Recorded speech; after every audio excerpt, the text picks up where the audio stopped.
This documentary is an addition to our 3 days in North Korea vlog. We kindly ask you to watch that vlog first before watching this one.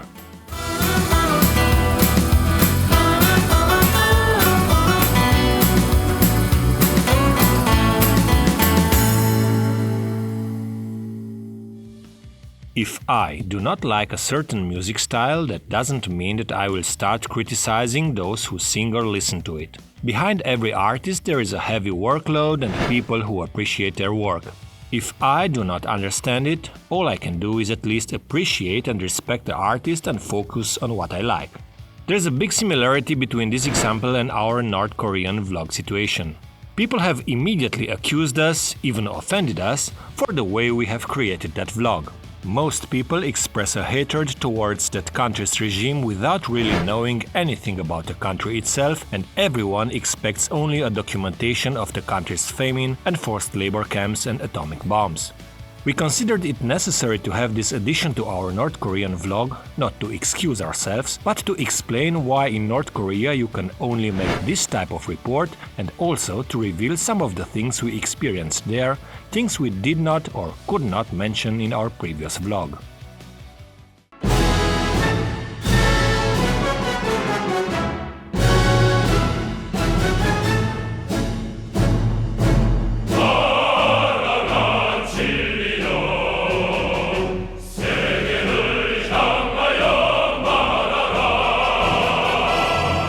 The moment you apply for a tour in North Korea, you must sign a lot of papers and documents. One of those documents prohibits people traveling there from taking professional photographs or filming for documentary purposes. There is also an interdiction on posting or presenting what you have seen or heard in Korea later in the media.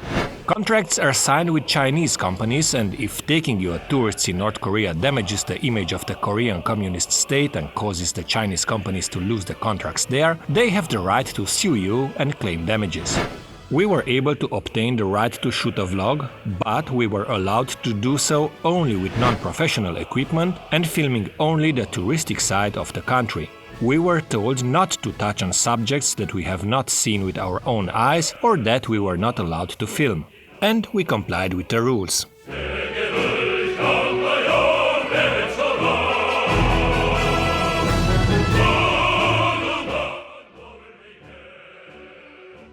We had no problems at the Korean customs.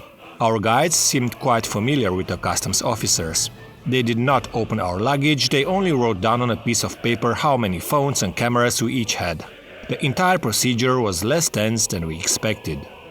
Many of you asked us why we had been in such a good mood and in high spirits throughout the vlog. First of all, we were very happy to have made it there safely, because we had spent a lot of time and money making the necessary arrangements for the Korean trip and also flying into China. Journalists are not allowed as tourists into Korea, and I was afraid that my past in journalism might have jeopardized this trip the same way it had years ago when I wanted to visit Turkmenistan. Even though I had all the right papers, the customs authorities did not allow me to enter the country. Secondly, we really wanted to express the real and genuine atmosphere in our group. The Western tourists that traveled with us were so pleasantly surprised by the modernity and friendliness of Korea that we were all in a good mood the entire time spent there. Our driver's name is Nam Pyo, so you can just call him Nam or Driver. Being together with the tourists and the tour guides almost all the time would have made it almost inappropriate for us to explain everything having tears in our eyes or with an accusatory tone. We would have drawn the attention of the tour guides who were paying close attention to what we were filming. Had they suspected anything out of the ordinary, our filming would have been deleted.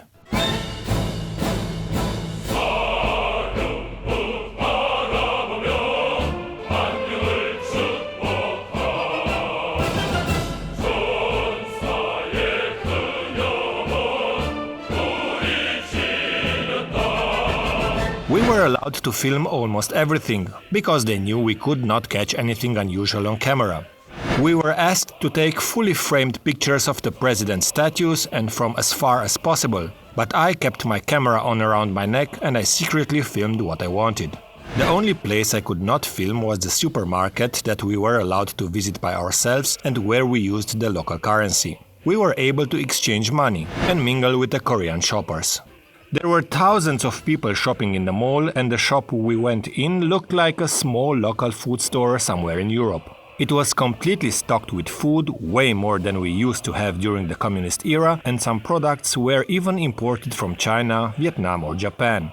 There were some Western products as well, such as Heineken beer, but 3 euros for a bottle was very pricey, given that the average salary in North Korea is 80 euros per month. It was more than obvious that they had put those products there just for show. The shoppers did not pay attention to us, nobody spoke English anyway, and could not answer any questions regarding the products in the supermarket. We stayed in line just like the rest of the clients, and that was pretty much it.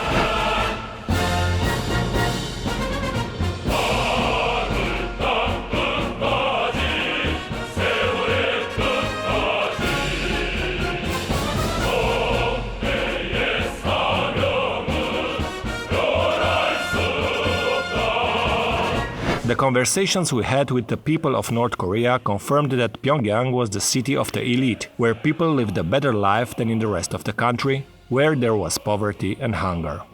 The people we saw on the streets did not seem interested or curious by our presence there, and we always felt there was a barrier between us.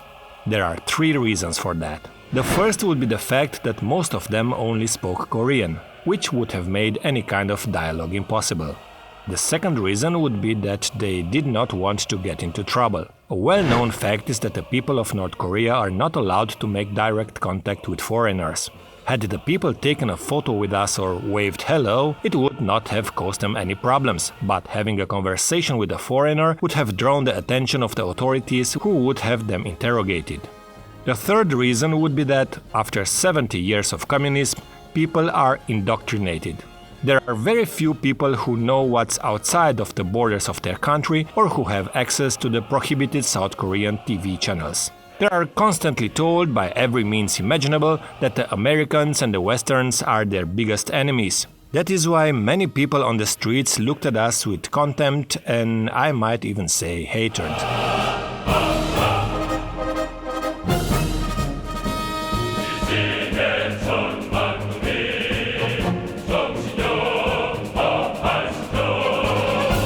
Propaganda teaches them that the Democratic People's Republic of Korea is the greatest country in the world, where people live their best lives. And the rest of the world is envious of Korea for this, and that foreigners come to Korea out of curiosity for this marvelous place. Then they are told that the Americans are sending espionage agents and intelligence to destroy the peace and harmony of their country. Every once in a while an American is arrested in different circumstances and shown to the public as proof. This is also the main reason why the American student was arrested, and I will get back to this subject later on. In the 3 days we spent in Korea, we firmly believe we were followed the whole thing by agents who were responsible with monitoring the tourists, especially when we were allowed to move away from the group in that huge park where thousands of people were out for a picnic celebrating the Party Foundation Day. That's where we attempted giving a bar of chocolate to a child walking with his parents. The child happily accepted the chocolate and smiled, but his parents were cold and distant. A little farther away, a group of ladies was performing yoga with music. When Alexandra joined them, they looked happy and even smiled, but that was about it.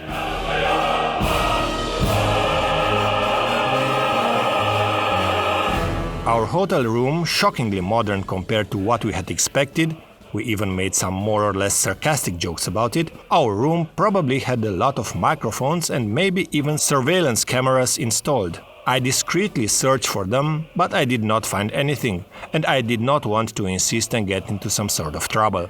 I did, however, tell Alexandra stories about the horrors of communism era and the truth about the Korean War for hours and hours. Enough things that were forbidden to talk about, but nothing ever happened.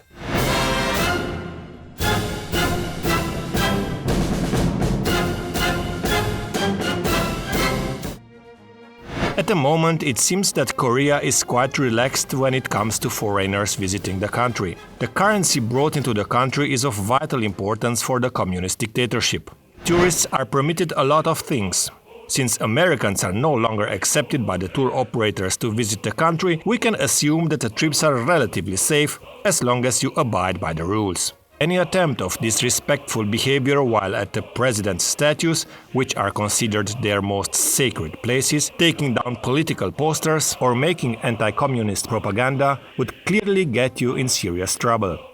Regarding the story of leaving the hotel by yourself without announcing the guide, there was a case last year when a foreign tourist left the hotel at night on his own. Nobody stopped him, but he really did not have anything to do in the city at that time. He came back to the hotel relatively quickly, and the second day the Korean guides briefed the main guide, which was an Australian in our case, about the foreigner's behavior. Nothing happened to him, but he was not allowed to leave the hotel until exiting the country.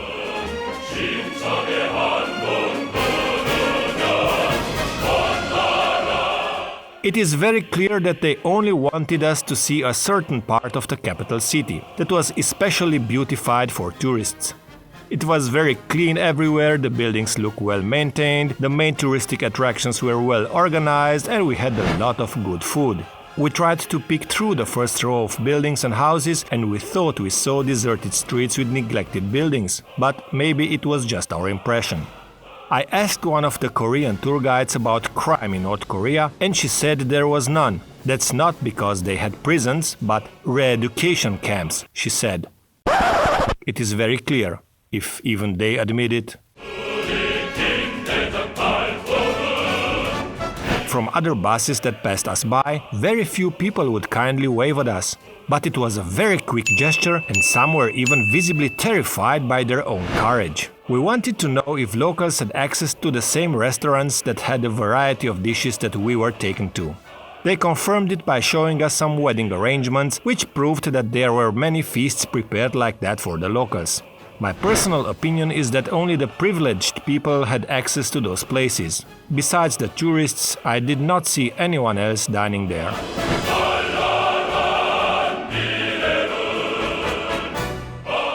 As I mentioned in the vlog, most people in North Korea are not allowed to own a car. This is why most people walked, rode a bike or took the metro, which was very cheap. Walking down the central square, I noticed the carefully traced marks on the ground that help people perfectly line up for the mandatory parades. A lot of things found there reminded me of Romania during the communist era, and it was a very intense feeling. People seemed so indoctrinated and obeying that they were unnaturally robotic in the way they looked or moved. While the propaganda praised the communists' dynasty's accomplishments, we tried to find the truth in the people's eyes. Not the nuclear missiles, not the starvation, not the labor camps which we knew were real, but the truth. What people knew, what people believed. Were they really that indoctrinated that possible freedom might be too overwhelming for them?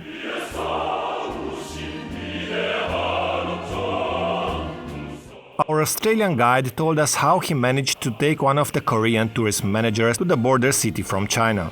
Some sort of a manager for the tour guides that were with us. They are not really that important for the society and will never be granted the right to go abroad. The moment he reached China, he was so starstruck by the neon lights, the people on the streets, the bars, the nightlife, that he did not even know how to react. He constantly felt like he was being followed and he was afraid even to look around. Without giving names, we were able to talk privately with some North Koreans.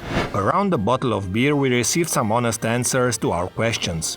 We asked about one place that they would like to travel to if given the opportunity, and the answer came unexpectedly and enthusiastically. I would go to Paris. I know nothing about that city, but I saw a movie that was shot there a long time ago and it looked absolutely beautiful. We also learned that, just like in communist Romania, people were taking to patriotic work in the field.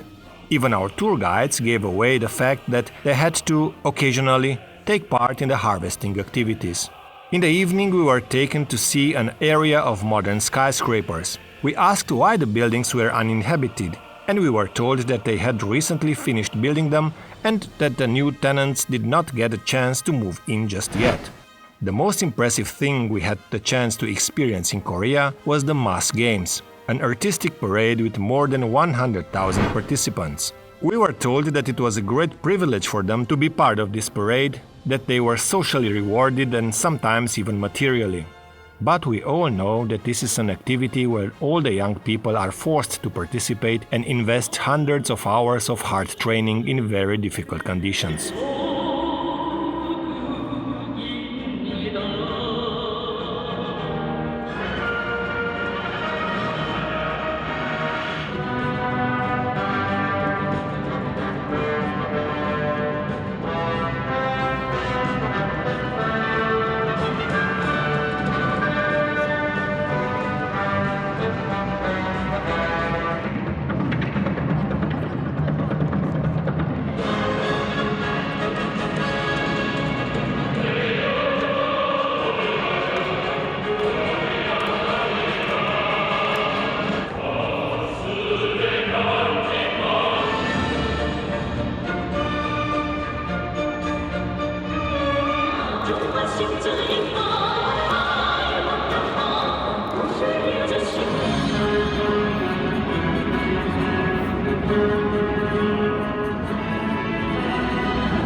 Mass games were interrupted for several years because the government considered that it was too overwhelming for the participating children. But, wishing to attract as many foreign tourists as possible through these unique shows, the parade was resumed last year.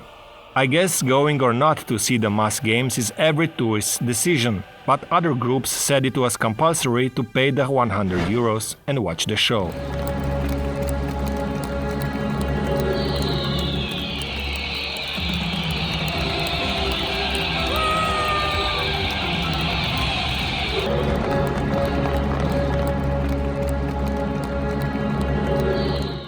During our last day, we visited the military museum, which displays a major exhibit, a US Navy vessel captured by North Korea in the 60s.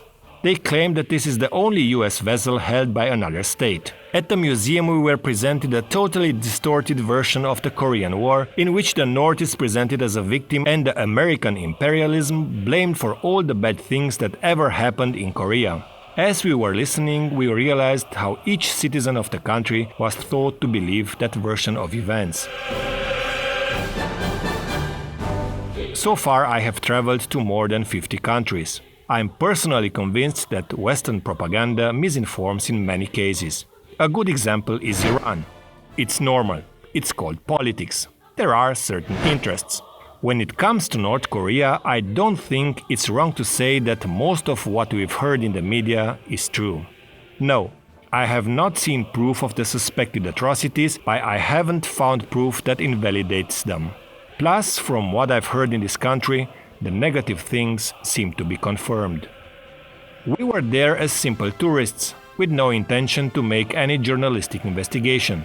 But if you know how to look around you, you can feel the fear, the anxiety, the suspicion, the propaganda. The two Korean guides apparently completed each other in giving us touristic information, but in reality they were monitoring each other. The moment one of them would say something that maybe we shouldn't have known or was trying to be honest, the other tour guide would suddenly tap away on his phone. My impression was that he was writing down what his colleague has just said, and the other way around. Yes, there are mobile phones in Korea. There are actually two mobile networks. The locals have cheap phones, replicas of Chinese phones, and have no access to internet. As a tourist, however, you have no access to these mobile networks. Regarding the female traffic controllers that stand in the intersections and direct the almost non-existent traffic, they are there with a certain purpose: to send subliminal messages such as 1. They exaggerate when it comes to order and discipline. Everything is controlled. And 2. Everybody has a workplace, even though it might be unjustified.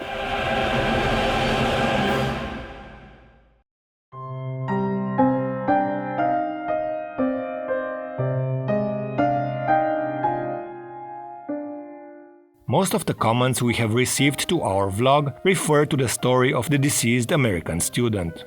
As it happened, Rowan, our tour guide, was the same guide that led the group Otto Warmbier was in the moment he was arrested.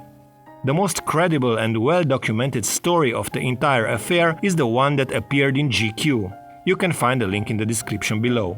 With all due respect towards the memory of a person who paid with his life the misfortune of being the right man at a wrong moment, we shall briefly review the key points of his story. Otto, a brilliant American college student, was in China when he decided to visit North Korea on a guided tour. He spent the end of 2015 there, and during New Year's Eve he left the tourist group, went to the restricted area of the hotel and took down a propaganda poster from the wall with the intention of taking it as a souvenir. He panicked when he noticed that a hotel staff member had seen him, threw the poster and went back to his room without telling anyone. On January 2, 2016, he was arrested at the airport while awaiting his departure from North Korea and was charged of hostile acts against the state. Rowan told us nobody in his group knew about him ripping off the poster from the hotel's wall and that they were all shocked when Otto was detained. The same Rowan told me that if the young boy had told him what he had done, there might have been a way to solve the problem. Unfortunately, Otto remained arrested and the rest of the group members left without him. Nobody knew anything about him until the press conference held by the Korean authorities in February 2016, in which an almost unrecognizable Otto confessed, after what seemed to be a dictated scenario, that he had attempted stealing the poster at the prompting of the CIA, a church and a secret university society. In March 2016, during his trial, young Otto was sentenced to 15 years of hard labor. Political analysts believe Warmbier was just a propaganda tool in the hands of Koreans, as a response to the sanctions dictated by the US against North Korea. From this point on, the story is wrapped in mystery. Shortly after his sentence, Otto suffered severe brain injury and fell into a coma. Only after 1 year did the North Korean authorities disclose his medical condition, when they announced that Otto was in that state as a result of botulism and a sleeping pill. Several diplomatic attempts made it possible for Otto to be repatriated in June 2017, still in a comatose state. He died after 6 days in a hospital in the US, where doctors were unable to explain what had really happened to him.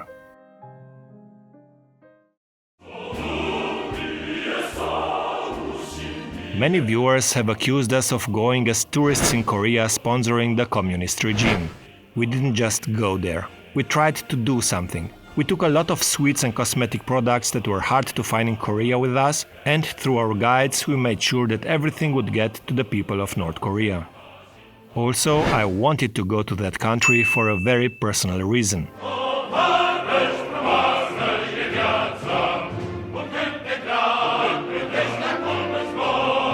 As a child in the 80s in Romania, I used to look up to all the foreigners coming to the Romanian seaside. It was risky to get in contact with them because they were considered dangerous capitalists. However, I was always looking for the company of foreigners who would often give us sweets and smile at us.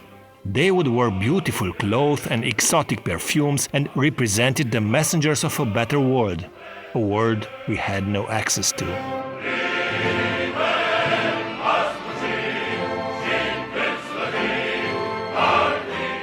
I remember the way they looked at us, full of compassion, just the way we look now at the North Korean people, and the way they looked seemed like a promise, like a ray of hope towards change. We tried to be the same kind-hearted foreigners to the people on the streets of Pyongyang. We tried to tell them with our eyes that we knew about their existence and we knew how hard their lives were, that they were not alone. An entire world was watching them.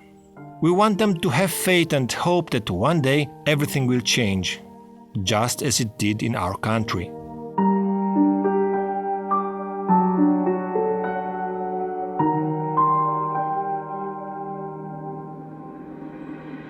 To conclude, I would like to point out that we are not telling whether you should or shouldn't go to North Korea. It's a very unpredictable country and things can easily become dangerous, in which case you are on your own. We've been there, so we can tell you all these things. Thank you for watching and following us.